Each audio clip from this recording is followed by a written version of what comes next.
많이 있습니다. 많이 없어도 종종 만나기는 하죠. 그때는 기도해도 응답이 없고 하나님이 도대체 살아계신 건가? 내 기도를 들으시는 건가? 안 들으신 것 같고 예배에 대한 갈망, 또 일요일이야? 교회 가야 돼 말아야 돼? 이런 마음들, 하나님을 잘 섬기고 싶은 마음, 간절한 마음이 없어져서 마음이 사막이 된 것 같은 그런 때가 오기도 합니다. 도대체 왜? 삶의 의욕도 상실되고 아무것도 하고 싶지 않은 그런 무기력증이 찾아오는가? 하나님은 본문을 통해서 이에 대한 말씀을 들려줘요. 바벨론의 포로로 끌려와서 살고 있던 이스라엘 백성들에게 이런 문제가 찾아왔습니다. 비록 하나님 앞에 범죄함으로 말미암아 포로로 끌려오기는 했지만 그 하나님께서 자기들을 곧 고국으로 돌아가게 할 것이라고 하는 생각을 가지고 있었습니다. 왜냐하면 우리가 누구야? 선민. 하나님이 선택한 선민이야. 그렇게 하나님 말은 안 들어도 그런 자부심이 있었거든요. 하나님께서 선택한 백성이 이 이방 땅에서 포로 생활하는 것, 하나님은 그냥 보고만 계시지 않을 거다. 곧 해방될 것이다. 이런 마음을 가지고 하루하루 버텨냈습니다. 그런데 1년이 지나 2년이 지나 10년이 지나 많은 세월이 흘러도 포로에서 해방될 기미가 보이지 않는 것입니다. 아무리 바벨론 느부갓네살 왕의 포로에 대해서 좀 더 관대한 정책을 핀다고 해도 포로는 포로일 뿐이에요. 종살이는 여전히 종살이일 뿐입니다. 불편하고 불안하고 두렵고 미래에 대한 소망이 생기지 아니하고 얼마나 답답하겠습니까? 일단 늘 하나님을 진심으로 섬기지 못해서도 절기가 되면 예루살렘 성전에 올라가서 제물 올려놓고 하나님 앞에 예배했던 그런 사람들이 우상으로 가득 찬 바벨론이라는 땅에서 살아가는 것 자체가 힘들어요. 영적인 공기가 너무 다르고 살아가는 삶의 양태가 너무 다르니까 너무 답답했을 거예요. 특별히 바벨론 왕은 자꾸 백성들을 자기 나라로, 포로들 자기 나라로 동화시키려고 했는지 이름을 바꾸잖아요. 우리가 누가 갔는지 다 모르지만 대표적인 사람이 다니엘, 세 친구 하나냐, 미사엘, 아사랴. 그 이름을 바꿔버려요. 다니엘은 하나님 나의 심판자다. 근데 이걸 벨드사살이라고 바꿉니다. 나의 신 벨이 그 생명을 보존하시기를, 이런 뜻으로 바꿔요. 하나냐, 미사엘, 아사랴는 우리가 잘 아는 대로 사드락, 메삭, 아벳느고, 이거 유대식 이름 아니거든요. 이건 바벨론 이름이에요. 근데 우리는 하나냐, 미사엘, 아사랴는 익숙하지 않고 사드락, 메삭, 아벳느고에도 익숙하잖아요. 그렇죠? 이름 자꾸 바꿔버립니다. 그리고 특별히 성경이 말하는 바벨론 사람의 성향이 약간 좀 난폭했던 것 같아요. 거칠고. 그래서 예레미야 6장 24절을 보면 이스라엘 백성들에게 너 그렇게 살면 안 된다. 북쪽에서 네가 알지 못하는 언어도 틀린 흉악한 민족이 쳐들어와서 너네들을 칠 거다. 이런 말을 했을 때 뭐라고 표현하냐면 잔인하며 사랑이 없으며 그 목소리는 바다처럼 포효하는 소리라. 바벨론 사람에 대해 군대에 대한 표현이긴 하지만 백성들도 그런 기질이 분명히 있었을 것입니다. 하나님의 백성으로 이런 나라에서 이런 환경 속에서 산다는 것은 굉장히 고통스러웠을 거예요. 그러니까 살려달라고 소리 안 질렀겠어요? 살려주세요. 고통스러워요. 아우성대고 소리치고 돌아가게 해달라고 기도했을 것이고 탄식하고 통곡하며 부르짖어 보았지만 전혀 삶의 변화가 없고 하나님도 끔찍하지 않는 것 같아요. 뭐라고 말씀하시는 게 안 들려요. 하나님은 포로로 잡혀간 이스라엘 백성들에게 대책 없이 그렇게 하지 않거든요. 하나님 다 미리 경고해요. 그런 일 있으면 이렇게 된다. 이렇게 된다. 알려주시잖아요. 둔한 사람이 못 들으니까 하나님이 그 당시에 선지자를 세워서 그들 통해서 말씀해요. 에레미야를 통해서 이 백성이 70년이 차면 내가 이 백성을 70년 동안 가둬놓고 훈련시킬 것이다. 바벨론이라고 하는 땅 속에서 그 나라에서 내가 저들 다 새롭게 만들어 갈 것이다 라고 말씀하셨습니다. 그래서 마음 잡고 살으라고 했어요.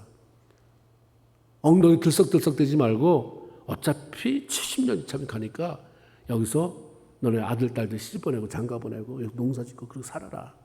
일단 잘 정착하고 살아라. 처음에는 그렇게 했을 것입니다. 근데 너무 시간이 지나다 보니 정말 하나님이 그렇게 하실까? 이렇게 많이 세월이 흘렀는데 이렇게 세월이 흘러도 안 되는 건데 어떻게 70년에 가능하겠어? 70년이 된다고 뭐가 달라질까? 그때 하나님이 늘 뭐가 하실 수 있을까? 하나님에 대한 신뢰가 사라집니다. 신뢰가 사라지면 믿는 사람이 하나님을 딱 잡고 살았는데 그 하나님에 대한 신뢰가 깨지면 그때부터 절망이 찾아와요. 낙심이 찾아옵니다. 마음에 갈등이 있습니다. 그렇게 다 모아지면 원망불평이에요. 왜 부인이 그렇게 남편이 그렇게 원망불평이 많은가? 소망이 없기 때문에 그래요. 그냥 살아가니까 그러는 거예요. 짜증스러운 거예요. 소망이 있는 사람 기쁨이 생기거든요. 이제 앞으로 이런 일이 나에게 생길 것이다. 하나님 이런 일을 하실 것이다. 그럼 기다려가지고 사는데 뭐 그렇게 악을 쓰여 사겠습니까? 그게 없으니까 아무것도 없는 거예요. 그러니까 짜증만 나오는 거죠.